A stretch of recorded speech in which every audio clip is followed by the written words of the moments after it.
ইউসুফ আলাইহিস সালাতু ওয়াস সালাম তিনি জেলখানা থেকে কিভাবে বের হবেন আল্লাহ রাব্বুল আলামিন সেই প্রেক্ষাপট তৈরি করে দিয়েছেন।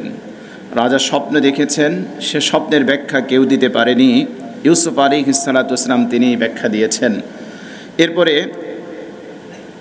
রাজদূত তাকে জেলখানা থেকে মুক্ত করার জন্য তার কাছে গিয়েছে, তিনি বের হননি। তিনি কন্ডিশন দিয়েছিলেন, শর্ত আরোপ করেছিলেন, আগে তার নির্দোষ প্রমাণিত হতে হবে, তারপরে তিনি জেলখানা থেকে বের হবেন। তাই হলো, রাজা তদন্ত কমিটি গঠন করলেন, ইউসুফ আলাইহিস সালাতু ওয়াস সালামের নির্দোষ প্রমাণিত হলো, এরপরে তিনি জেলখানা থেকে বের হলেন। যখন স্বপ্ন বৃত্তান্ত রাজার কর্ণকুহরে পৌঁছল, রাজা যখন স্বপ্নের পূর্ণ বৃত্তান্ত শুনলেন, এবার রাজা তাকে হুকুম দিলেন, যাও ইউসুফকে আমার কাছে নিয়ে আসো, আমি নিজ মুখে তার স্বপ্নের ব্যাখ্যা শুনতে চাই, আমি নিজ কানে তার ব্যাখ্যা শুনতে চাই। কোরআনের ভাষায় আল্লাহ রাব্বুল আলামিন বলছেন, وقال الملك ائتوني به أستخلصه لنفسي فلما كلمه قال إنك اليوم لدينا مكين أمين। বাদশা বললেন, وقال الملك, বাদশা বললেন, ইতুনি বিহি, তাকে আমার কাছে নিয়ে আসো, আস্তাখলিসহু লিনাফসি, আমি তাকে একান্ত সহচর নিযুক্ত করব, তাকে আমার কাছে নিয়ে আসো, আমি তাকে আমার একান্ত সহচর বানাবো, আমি আমার খাস লোক তাকে বানাবো, আমি তার সান্নিধ্য পেতে চাই, যাও তাড়াতাড়ি তাকে নিয়ে আসো। রাজদূত যখন জেলখানায় গিয়েছেন ইউসুফ আলাইহিস সালাতু ওয়াস সালামের মুক্তির ফরমান নিয়ে, ইউসুফ আলাইহিস সালাতু ওয়াস সালাম জেলখানা থেকে বের হবেন, তিনি গোসল করলেন, ভালো পোশাক পরিধান করলেন, এরপরে এতদিন পর্যন্ত যাদের সাথে তিনি জিন্দানখানায় বন্দী ছিলেন, সেই কয়েদি, তাদের কাছ থেকে বিদায় দিলেন। জেলখানার প্রত্যেকটি মানুষ ইউসুফ আলাইহিস সালাতু ওয়াস সালামকে মহব্বত করত। ইউসুফ আলাইহিস সালাতু ওয়াস সালাম অসুস্থ ব্যক্তিদের সেবা করতেন, কেউ বিপদে পড়লে তাকে সান্ত্বনার বাণী শোনাতেন, হতাশাগ্রস্ত ব্যক্তিকে আশার বাণী শোনাতেন, আশার আলো দেখাতেন। এজন্য ইউসুফ আলাইহিস সালাতু ওয়াস সালাম সবার কাছে খুব প্রিয় ছিলেন। আল্লাহ রাব্বুল আলামিন ইউসুফ আলাইহিস সালাতু ওয়াস সালামের মধ্যে এত চমৎকার কিছু কোয়ালিটি, কিছু গুণাবলী, সিফত আল্লাহ পাক দিয়েছিলেন। ইউসুফ আলাইহিস সালাতু ওয়াস সালাম যেখানে যায় সেখানের মানুষ সব ইউসুফ আলাইহিস সালাতু ওয়াস সালামের জন্য পাগল পারা হয়ে যান।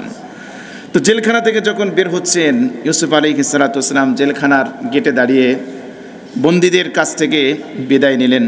বন্দীরা অনেক কান্নাকাটি করলো যে, ইউসুফ, তোমাকে ছাড়া আমাদের এই জিন্দানখানায় থাকতে আমাদের অনেক কষ্ট হবে, এতদিন পর্যন্ত তুমি আমাদের কাছে ছিলে, তোমাকে পেয়ে আমরা জিন্দানখানার এই বন্দিশালার দুঃখ দুর্দশা আমরা ভুলে গিয়েছিলাম, আমরা তোমাকে বিপদে সুখে দুঃখে আমরা তোমাকে পাশে পেয়েছি, আজকে তুমি আমাদের ছেড়ে চলে যাচ্ছ, আমাদেরকে ভুলে যেও না।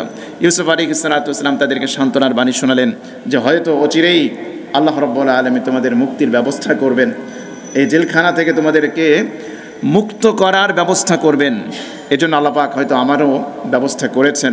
যাই হোক, তাদের কাছ থেকে বিদায় নিলেন। এবার রাজার কাছে আসলেন। ফালাম্মা কাল্লামাহু, বাদশা যখন ইউসুফ আলাইহিস সালাতু ওয়াস সালামের সাথে কথা বললেন, একজন মানুষের সাথে যখন কথা বলা হয় তখন বোঝা যায় এই মানুষের জ্ঞান গরিমা কতটুকু আছে। কথাবার্তার মধ্যে মানুষের বিচক্ষণতা, মানুষের জ্ঞানের পরিধি, এগুলো কি হয়, বহিঃপ্রকাশ ঘটে।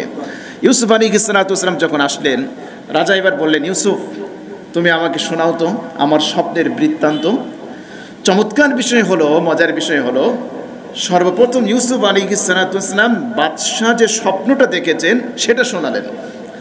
বাদশাহ তো অবাক হয়ে গিয়েছে, ব্যাপার কি, আমি যা যা স্বপ্নে দেখেছি একেবারে হুবহু দাড়ি কমা সহ ইউসুফ আমাকে শুনিয়ে দিয়েছে। তখনই রাজা বুঝে ফেললেন এ তো সাধারণ মানুষ নয়। এরপরে বাদশাহ ব্যাখ্যা জানতে চাইলেন, আচ্ছা ঠিক আছে, স্বপ্ন তো একেবারে 100 একেবারে গোল্ডেন A+ পেয়েছ, আমি যা দেখেছি তাই তুমি বর্ণনা দিয়েছ, এবার বলো স্বপ্নের ব্যাখ্যা কি। ইউসুফ আলাইহিস সালাম স্বপ্নের ব্যাখ্যাও বলে দিলেন। রাজা অনেক মুগ্ধ হলেন, হ্যাঁ এটি সঠিক ব্যাখ্যা। এরপরে ইউসুফ আলাইহিস সালাম শুধু ব্যাখ্যা বলে ক্ষান্ত হননি, তিনি এই দুরবস্থা থেকে প্রতিকারের ব্যবস্থাটাও বলে দিয়েছেন। সুবহানাল্লাহ। মানুষ যে দুর্ভিক্ষে পড়বে, মানুষ যে অভাব অনাটনে পড়বে, এই অভাব অনাটন থেকে কিভাবে মুক্তি পেতে পারে তার একটা ব্যবস্থাপত্র ইউসুফ আলাইহিস সালাম বলে দিয়েছেন। আল্লাহু আকবার।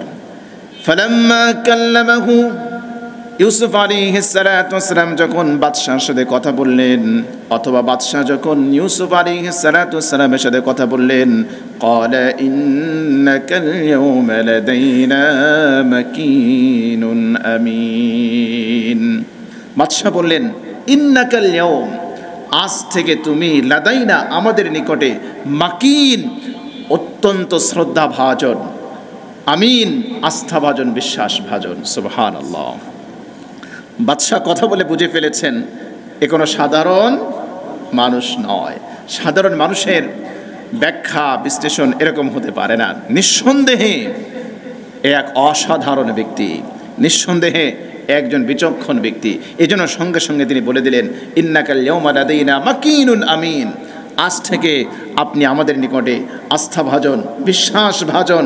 আপনি আপনার বিশ্বাসের, আস্থার পরিচয় দিয়েছেন, প্রমাণ দিয়েছেন, এবং আজ থেকে আপনি আমাদের কাছে সম্মানিত ব্যক্তি।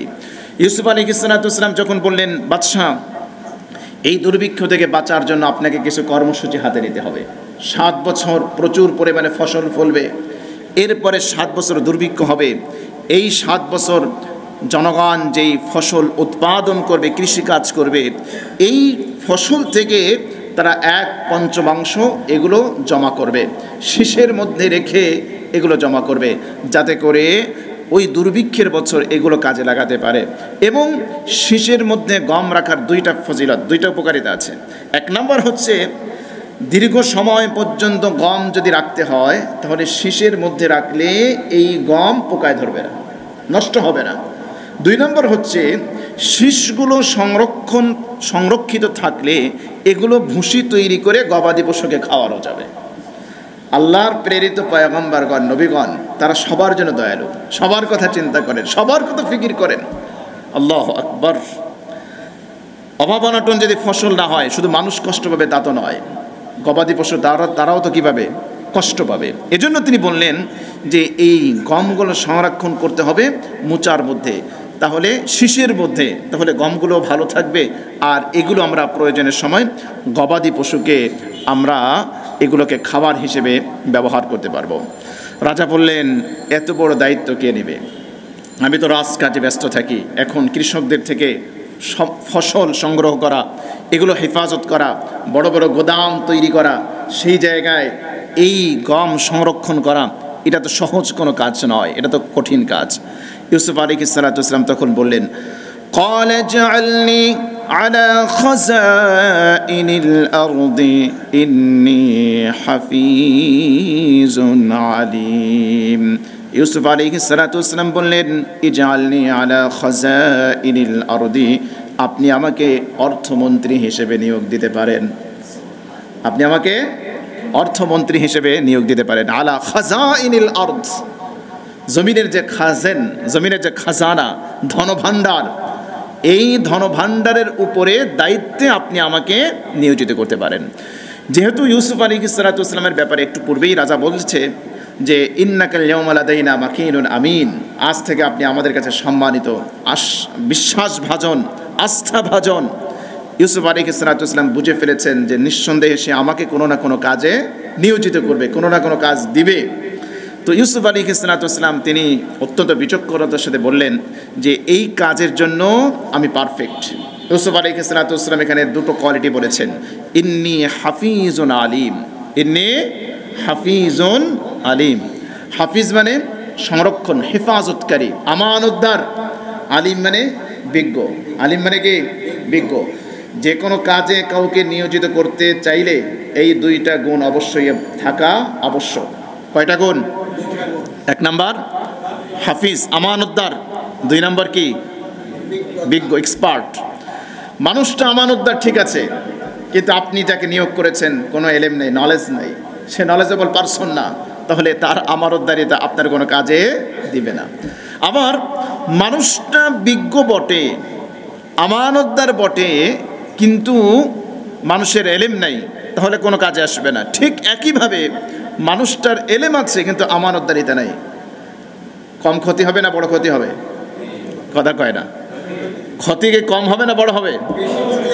আমানতদার জ্ঞান নাই, ক্ষতিটা কম, ক্ষতিটা কম। কিন্তু জ্ঞানী কিন্তু আমানতদারিতা নাই, ক্ষতি কম না বেশি? বাংলাদেশ থেকে যত টাকা পাচার হয়, এই টাকাগুলো কাদের দ্বারা পাচার হয়? শিক্ষিত মানুষ না অশিক্ষিত মানুষ? জ্ঞান আছে না নাই? আছে, কিন্তু কি নাই? আমানতদারিতা নাই। আল্লাহু আকবার। রাষ্ট্রের গুরুত্বপূর্ণ দায়িত্বে যারা আছে তারা যদি আমানতদার হয় তাহলে রাষ্ট্রের উন্নতি হবে নাকি হবে না? রিজার্ভ বাড়বে নাকি বাড়বে না? বাড়বে না রিজার্ভ? এই ভঙ্গুর অর্থনীতির মধ্যেও আলহামদুলিল্লাহ আমাদের রিজার্ভ বাড়ছে না কমছে? অনেক ব্যর্থতার মধ্যে এটাও একটা কি সফলতা। অর্থনীতির যে ভঙ্গুর অবস্থা ছিল সেই জায়গা থেকে এইভাবে অর্থনীতি বেড়েছে। তার মূল হচ্ছে দুইটা কারণ। কয়টা কারণ? দুইটা কারণ। এক নম্বর কারণ হচ্ছে অর্থ পাচার, এটা কিছুটা কমেছে। এটা কিছুটা কি করেছে? অর্থ পাচারের আগে রাঘব বোয়ালরা যেই পরিমাণ অর্থ পাচার করত, এই সময়টাতে অর্থ পাচার কিছুটা কমেছে। একেবারে 100% হয়েছে এটা আমরা বলবো না। আল্লাহর ভয় যতক্ষণ পর্যন্ত এই জায়গায় না থাকবে, তাকওয়ার সফটওয়্যার যতক্ষণ পর্যন্ত এখানে ইনস্টল করা না হবে, ততক্ষণ পর্যন্ত ওই জাতি কখনোই আমানতদার হতে পারে না। হতে পারে দুনিয়ার আইনকে সামান্য সময়ের জন্য ভয় পাবে, কিন্তু দুনিয়ার আইন সব জায়গায় পৌঁছায় না। পৌঁছায়? দুনিয়ার আইনকে সব মানুষের জন্য সমান? আরে কথা বলেন, সমান? দুনিয়ার আইন সব মানুষের জন্য সমান নয়। তা না হলে দেখেন না বর্তমান বিশ্বে কি চলছে। আমেরিকা পারমাণবিক বোমা রাখতে পারবে, জায়েজ। রাশিয়া রাখতে পারবে, জায়েজ। চীন রাখতে পারবে, জায়েজ। ইসরায়েল রাখতে পারে, ইসরায়েল রাখতে পারবে, এটা কি জায়েজ। কিন্তু ইরান যদি রাখতে চায় তাহলে না জায়েজ। ফ্রান্স রাখতে পারবে, জায়েজ, কিন্তু ইরানের জন্য কি? কথা কয় না। ইরানের জন্য কি? না জায়েজ। ইরানের জন্য জায়েজ নেই। তাহলে পৃথিবীতে আইন কি সবার জন্য সমান হলো? সমান হলো? জাতিসংঘে এরা পৃথিবীতে গণতন্ত্র প্রতিষ্ঠা করবে। জাতিসংঘে কি গণতন্ত্র আছে? জাতিসংঘে তো বড় স্বৈরতন্ত্র। জাতিসংঘ বড় কি? স্বৈরতন্ত্র। জাতিসংঘে 4 মোড়ল বসে আছে। এই 4 মোড়ল ঐক্যমতে না পৌঁছলে কোনো আইন সেই জায়গায় নিরাপত্তা পরিষদে কি হবে না? আছে না নাই? তাহলে কি আইন সবার জন্য সমান হলো? আইন সবার জন্য সমান? কয়েকদিন আগে, 2 দিন আগে একটা প্রতিবেদন দেখলাম শিরোনামে, এই জারজ রাষ্ট্র ইসরায়েলের এক মন্ত্রী বলেছে যারা হসপিটালে হামলা চালায় তারা সবচেয়ে পৃথিবীর নিকৃষ্ট মানুষ। এখন নিজের ফতোয়ায় নিজে কি? কথা কয় না। নিজের ফতোয়ায় নিজে নিকৃষ্ট হলো না? ওরা গাজার প্রায় কয়েকশো হসপিটালকে ওরা মাটির সাথে মিশিয়ে দিয়েছে। আর ইরান এক জায়গায় হামলা চালিয়েছে, সামরিক সেই ঘাঁটির পাশাপাশি হসপিটাল ছিল, সেখানে গিয়ে লেগেছে একটা হসপিটালে। তারও তারা স্বীকার করেছে যে এটা আমাদের লক্ষ্য ছিল না, আমাদের লক্ষ্য ছিল ওইটা, কিন্তু এটাই পাশে ছিল সেজন্য লেগে গিয়েছে। তো ওরা বলে হসপিটালে হামলা চালানো তারা নাকি নিকৃষ্ট মানুষ। তাহলে বলেন তো ওর ফতোয়ায় ওরা কোন স্তরের মানুষ? কেমন নিকৃষ্ট হবে? একটা হসপিটালে তারা ইচ্ছে করে হামলা করে নাই, করেছে সামরিক স্থাপনায়, লেগেছে হসপিটালে।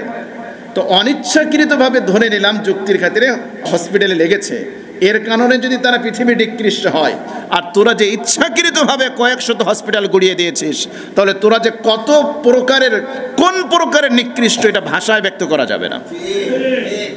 ওদের নিকৃষ্টতা ভাষা দিয়ে বলতে গেলে ভাষাও লজ্জা পাবে। ভাষাও বলবে যে ওরা এত জঘন্য, এত নিকৃষ্ট, যে ভাষাও বলবে যে আমাকে দিয়ে বলো না, আমার লজ্জা করে। ওদের অবস্থা এমন হবে। এজন্য পৃথিবীর সব জায়গায় সব আইন সমানভাবে পৌঁছায় না, সমানভাবে যায় না। তা না হলে এই প্রশ্ন কি কেউ উত্থাপন করে না? আমি তো বুঝি না এটা। যে সকল মানুষ ওই জায়গায় যায়, জাতিসংঘের যখন অধিবেশন হয় ওই জায়গায় কি এই প্রশ্ন উত্থাপন করার মতো কেউ নাই? কেউ কি এই প্রশ্ন করতে পারে না যে সকল মানুষের সকল রাষ্ট্রের সমান অধিকার কিভাবে হলো? আপনারা একমত না হলে যদি কোনো নিরাপত্তা পরিষদে আইন পাশ না হয়, তাহলে এর চেয়ে বড় স্বৈরতন্ত্র আর কি আছে? এর চেয়ে বড় স্বৈরাচার আর কি আছে? 5 রাষ্ট্র পারমাণবিক বোমা রাখতে পারবে, পৃথিবীর অন্য কোনো রাষ্ট্র রাখতে পারবে না। কি আজীব ব্যাপার না? তাহলে আপনাদের জন্য হালাল হলে অন্যদের জন্য হারাম হবে কেন?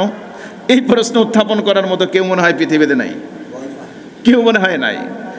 এজন্য প্রিয় ভাই, পৃথিবীতে মানুষ যদি প্রকৃতপক্ষে অনেস্ট হতে হয়, কোনো মানুষ যদি বলে যে আমি অনেস্ট হব, তাহলে তার অন্তরে কি লাগবে? তাকওয়া লাগবে। কি লাগবে? তাকওয়া লাগবে। তাকওয়ার সফটওয়্যার এটা যদি ইনস্টল করা হয়, এটার পাওয়ার এত বেশি, এত বেশি, সে সামনে থাকুক, পিছনে থাকুক, প্রকাশ্যে থাকুক, গোপনে থাকুক, দিনে থাকুক, রাতে থাকুক, জমিনে থাকুক, জমিনের নিচে থাকুক না কেন, কোনো মানুষের মধ্যে যদি তাকওয়া চলে আসে, তাহলে ওই মানুষের দ্বারা চুরি করা সম্ভব, দুর্নীতি করা সম্ভব, রাষ্ট্রের সম্পদ পাচার করা সম্ভব। আফগানিস্তানের মুদ্রার এত দাম বাড়লো কেমনে? একটু ভাববেন, এটা একটু চিন্তা করবেন। আফগানিস্তানের অর্থনীতি দিন দিন উন্নতির দিকে যাচ্ছে কেন? কিসের জন্য যাচ্ছে? এগুলো একটু ভাবা দরকার, একটু চিন্তা করা দরকার। ওরা তো আসলে কোরআনের শাসন কায়েম হলে, পৃথিবীতে যদি কোরআনের শাসন কায়েম হয়, তাহলে তার সুফল জনগণ কিভাবে ভোগ করতে পারে এটা তো ওরা দেখাতে দিতে চায় না, এটা ওরা দেখাতে দিবে না। এই জায়গায় হচ্ছে ওদের বড় একটা ভয়ের জায়গা। কেননা ওরা ভালো করে জানে পৃথিবীতে যদি কোথাও কোরআনের শাসন কায়েম হয়ে যায়, তাহলে ওই দেশ যে একটা সোনার দেশ হবে, ওই দেশ যে একটা শান্তির দেশ হবে, ওদের ভণ্ডামির মুখোশ যে উন্মোচিত হয়ে যাবে, এটা ওরা ভালো করে জানে। এজন্য যেখানেই ইসলামী শাসনের কথা বলা হয়, যেখানে কোরআনের শাসনের কথা বলা হয়, সেই জায়গায় গিয়েই ওরা অ্যাটাক করে। ঠিক কিনা বলেন? এটি হলো বাস্তবতা, এটি হলো বাস্তবতা। তো যাই হোক, শ্রমিক নিয়োগ করতে হলে, কোনো ব্যক্তিকে কাজে নিয়োগ করতে হলে গুণ লাগবে কয়টা? কয়টা লাগবে? নাম্বার 1 হাফিজ, আমানতদারি লাগবে। নাম্বার 2 কি লাগবে? জ্ঞান লাগবে, নলেজেবল পারসন লাগবে। যে বিষয়ে তাকে আমি নিয়োগ দিব ওই বিষয়ে তার জ্ঞান লাগবে, তা না হলে সে কখনোই ওই বিষয়ে ভালোভাবে আঞ্জাম দিতে পারবে না। আজকে তো জ্ঞানের কদর নাই। আছে বাংলাদেশে? জ্ঞানের কদর আছে? কথা কয় না। জ্ঞানের কদর নাই, নাই তো। প্রাইমারির হেডমাস্টারের বেতন কয় টাকা? 20,000 25,000 টাকা হয়তো এখন হয়েছে, আগে ছিল কত? 10,000 15,000 টাকা। আর ক্রিকেটে 1 ছক্কা মারলে, ম্যাচ একটা জিতলে তার জন্য ফ্ল্যাট, তার জন্য অমক, একজনের বেতন 10 লক্ষ 15 লক্ষ টাকা। চিন্তা করতে পারেন, একজন খেলোয়াড়ের বেতন 10 লক্ষ থেকে 15 লক্ষ টাকা, এটা তো জেনুইন বেতন। এছাড়া আবার ম্যাচ উইনার হলে সেখানে আবার আছে ভাতা, আবার বেস্ট প্লেয়ার হলে সেখানে আবার কি আছে? পুরস্কার আছে। তাহলে যেই দেশে জ্ঞানের কদর নাই, ওই দেশে কি জ্ঞানী জন্ম নিবে? বাংলাদেশ থেকে আমাদের মেধাগুলো পাচার হচ্ছে, তার অন্যতম একটা কারণ হচ্ছে এই দেশে মেধার মূল্যায়ন আছে নাই, তো মেধার মূল্যায়ন নাই। এজন্য আমাদের মেধাগুলো পাচার হয়ে যাচ্ছে। সরকার হাজার হাজার কোটি টাকা খরচ করে একজন মেধার এক একটা কোচি, এক একটা মুকুল তৈরি করে, এগুলো যখন প্রস্ফুটিত হবে, এগুলো বিদেশের বাড়িতে পাড়ি জমায়, আর ফিরে আসে না, আর ফিরে আসে না। সবচেয়ে আফসোসের বিষয় হলো, আমাদের দেশেও বুয়েট আছে, চুয়েট আছে, কুয়েট আছে, আছে না নাই? এখান থেকে ফারেক হওয়ার পরে, এখান থেকে বের হওয়ার পরে, যখন এই মানুষগুলো সরকারি চাকরিতে যখন তারা নিয়োগপ্রাপ্ত হয়, আমরা দেখি 8টা 9টা তো 5টা, আর কিছু ফাইলে সিগনেচার। এইটা ছাড়া তাদের মেধার বিকাশ ঘটানোর মতো কোনো জায়গা আমরা তো দেখি না। আপনি দেখেন বিদেশের যারা গবেষক, তাদের পিছনে ল্যাব আছে, আছে না নাই? গবেষণার জন্য তাদের বাজেট আছে। আর এই দেশে দালালি আর চামচামি করার জন্যই এই মানুষের মেধাগুলো সব অপচয় হয়। ঠিক কিনা বলেন? আজকে স্বাধীনতার 54 বছর অতিবাহিত হয়েছে। কি করেছেন? কি করেছি আমরা? কি আছে আমাদের বলেন তো? আজকে আমেরিকার কি আছে? ফাইটার জেট আছে, তারপরে এক দানব বিমান আছে, কি নাম? বিমান 2 নাকি? B2 আছে। তারপরে F-35 আছে। ইরানের কথাই ধরেন, সেখানে তাদের ফাত্তা আছে, তাদের খুররাম শহর আছে, তাদের বদর আছে, আরো অনেক কিছু আছে। কিন্তু আপনার দেশের কি আছে? না একটা মিসাইল, আরে একটা বন্দুকের গুলিও তো আপনারা তৈরি করতে পারেন না। আমাদেরকে বলেন যে মোল্লারা কি করেছে। আমাকে একজন জিজ্ঞেস করেছেন আপনারা কি করেছেন, আপনারা শুধুমাত্র ফতোয়া দেওয়া ছাড়া আর কোনো কাজ নাই। আমি বলেছিলাম যে আপনারা কুয়েট থেকে পাশ করে আপনারা এই দেশের জন্য কি করেছেন আমাকে দেখান। আলহামদুলিল্লাহ আমরা ধর্মের বিষয় নিয়ে লেখাপড়া করি, ফতোয়া আনতে আমাদের বিদেশের বাড়ি যেতে হয় না। কিন্তু এদেশেও মেডিকেল কলেজ আছে না নাই? তাহলে চিকিৎসার জন্য বাইরে যেতে হবে কেন? তাহলে আপনারা মেডিকেলে আমার ডাক্তারটা কি পড়েছে? আমার এখানে কুয়েট নাই। তাহলে ওরা যদি নাসা, তারা যদি চাঁদে যায়, মঙ্গলে যায়, তারা যদি এরকম অত্যাধুনিক অস্ত্র তৈরি করে, ড্রোন তৈরি করে, তারা যদি এত কিছু তৈরি করে, তোমরা কি ঘোড়ার ঘাস কাটো নাকি? তাহলে আমাদের দিকে আঙ্গুল না তোলার আগে ওই মেডিকেল আর কুয়েট এগুলো বন্ধ করে দেওয়া দরকার। আপনি আমাকে বলেন যে 54 বছরে আমরা কি পেয়েছি, কি আমাদেরকে দিয়েছে? শুধু চেতনা বিক্রি করে শোষণ করা যায়, দেশকে উন্নত করা যায় না। এই চেতনা বিক্রি করতে করতে 54 বছরে গেছে। আমাদের হুঁশ হওয়া দরকার। আজকে যদি আমাদের শত্রু রাষ্ট্র আমাদের উপর আক্রমণ করে, আপনি কি দিয়ে মোকাবেলা করবেন? কি আছে আপনার? কি আছে বলেন তো? বাংলাদেশের চতুর্দিকে 3 দিকে যে শত্রু রাষ্ট্র আছে, দাদা বাবুদের যে রাষ্ট্র আছে না নাই? আমাদের কি এক হাস্যকর লজিক। আমাদের যত সামরিক বাহিনীর অস্ত্র আছে তার ম্যাক্সিমাম কোন জায়গা থেকে আসে? ভারত থেকে আসে। কোন জায়গা থেকে আসে? ভারতের অস্ত্রই তো আমরা বেশি কিনি। তা যুদ্ধ যদি ভারতের সাথে লাগে, ভারতের অস্ত্র দিয়ে আপনি ভারতের সাথে যুদ্ধ করবেন? কি এক বোকার রাজ্যে আমরা বসবাস করি। গোপন সব অস্ত্রের গোপন কিছু কোড আছে না, দুর্বল পয়েন্ট আছে না, এগুলো শত্রু জানা আছে না? তাহলে আপনি যুদ্ধ লাগলে আপনি এগুলোতে তার লগে যুদ্ধ করবেন? আরে জাতি ধোঁকা আর কত বছর। এজন্য আমার তরুণ যুবক ভাইদেরকে বলবো, সচেতন হওয়ার দরকার আছে। সময় এসেছে সচেতন হওয়া। চেতনা বিক্রি করে ক্ষমতায় টিকিয়ে থাকা যায়, কিন্তু দেশকে প্রকৃতপক্ষে উন্নত করা যায় না। আমাদের এখন সবচেয়ে বড় দরকার, এই আধুনিক যুগে যদি আমাদের টিকে থাকতে হয়, আমাদের সবচেয়ে বড় বাজেটের বড় একটা খাত দরকার এই গবেষণার পিছনে। ঠিক কিনা বলেন? এই গবেষণা করে করে আজকে আমাদের এই ড্রোনের যুগে আপনি আছেন ওই যে লম্বা বন্দুকের যুগ নিয়ে, কেমনে যুদ্ধ করবেন? প্রযুক্তি কোন পর্যায়ে গিয়েছে? ইরানের সামরিক বাহিনীর প্রধান যারা আছে তাকে ইসরায়েল কিভাবে হত্যা করেছে। বিল্ডিংয়ের ভেতরে ঘুমায় আছে, বেডরুমে গিয়ে তাকে ওইখানে অ্যাটাক করে ওইখানে তাকে শেষ করে দেওয়া হয়েছে। বিল্ডিংটা আলাম রয়েছে, একটু ছিদ্র হয়েছে মাত্র। চিন্তা করতে পারেন আপনি? এই যুগে এসে আপনি উন্নয়নের গান শুনতে শুনতে আমাদের কান ঝাড়া ফেলা হয়েছে। নাই একটা মিসাইল, নাই নিজেদের একটা ভালো বোমারু বিমান, নাই নিজেদের তৈরি একটা ট্যাঙ্ক, কিচ্ছু নাই। অথচ এদেশ উন্নতির একেবারে সিঙ্গাপুর হয়েছে, আমেরিকা হয়ে গেছে। আরে কি ধরনের আয়স! এজন্য প্রিয় ভাই, যারা দায়িত্বশীল আছে এগুলো নিয়ে ভাবা দরকার। দেশের জন্য ভাবা দরকার, জাতির জন্য ভাবা দরকার। আমরা যেটা বলছিলাম, ইন্নী হাফিজুন আলিম, রাষ্ট্রের যারা গুরুত্বপূর্ণ দায়িত্বে আছে, কয় গুণ লাগবে? 2 গুণ লাগবে। অনেকে আছে এখন তো চাকরি তো মেধার জোরে হয় না। চাকরি কিসের জোরে হয় না? আলিমের জোরে হয় না। চাকরি হয় হ্যালোর যোগে, মামা খালুর জোরে।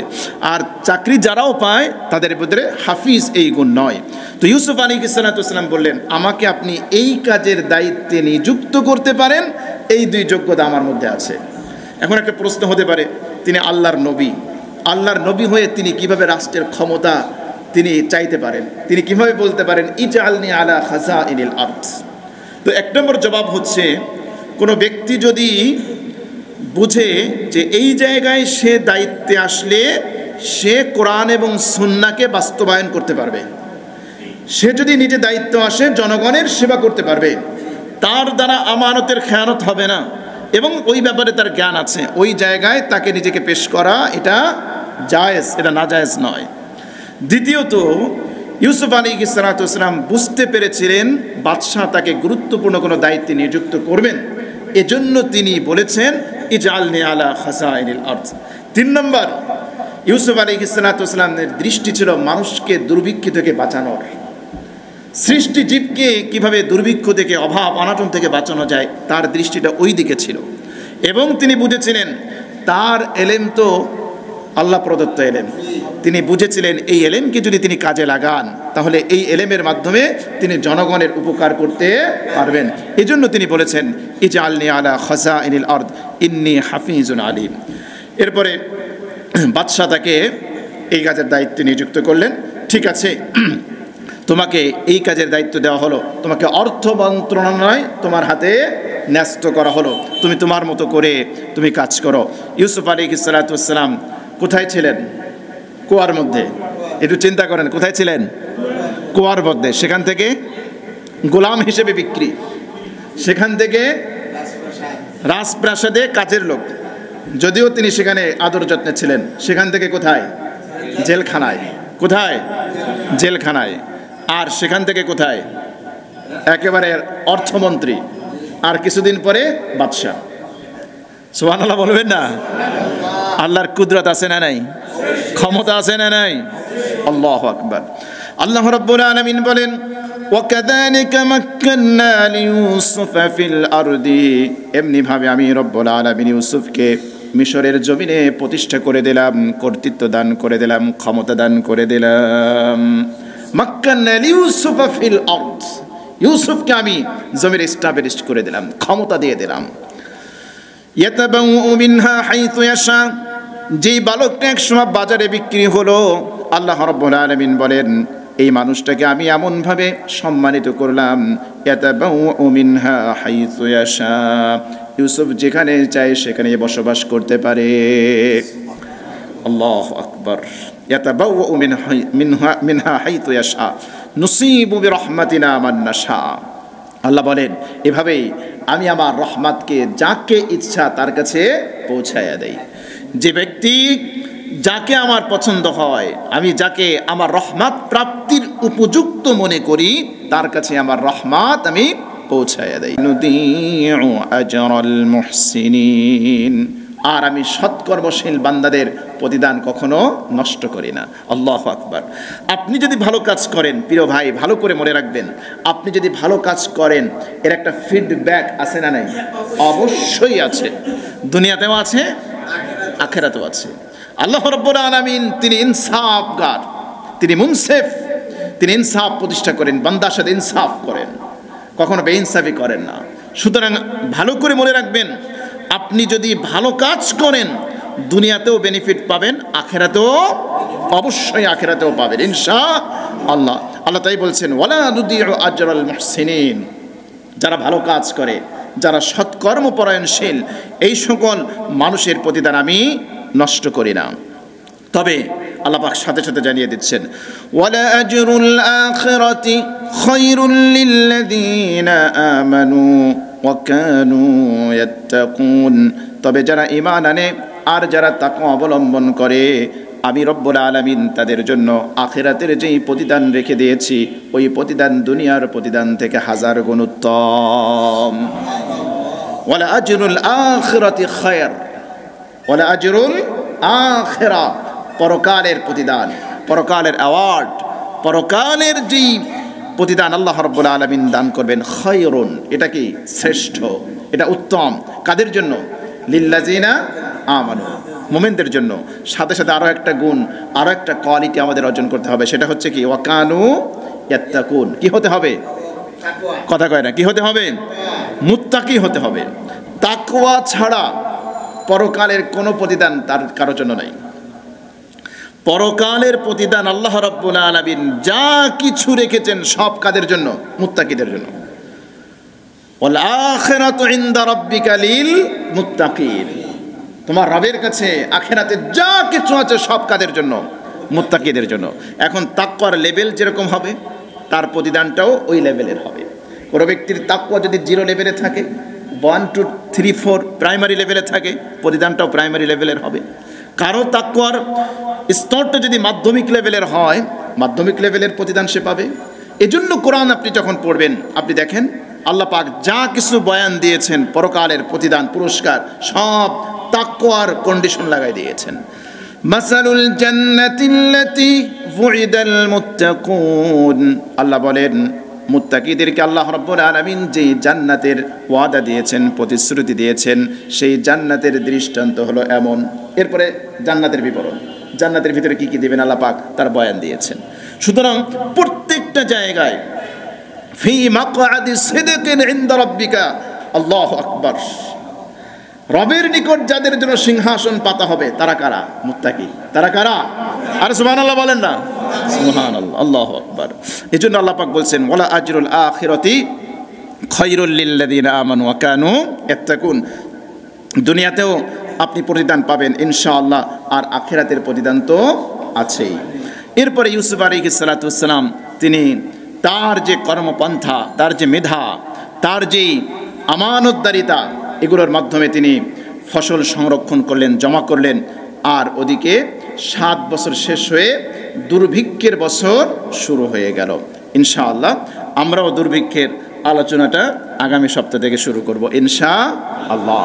আল্লাহ সুবহানাহু ওয়া তাআলা আজকে আমরা যে আলোচনা করলাম এখান থেকে শিক্ষণীয় বিষয়গুলো আমরা আমাদের জীবনে যেন অ্যাপ্লাই করে আমরা শিক্ষা গ্রহণ করতে পারি। আল্লাহ আমাদেরকে তৌফিক দান করেন, আমিন।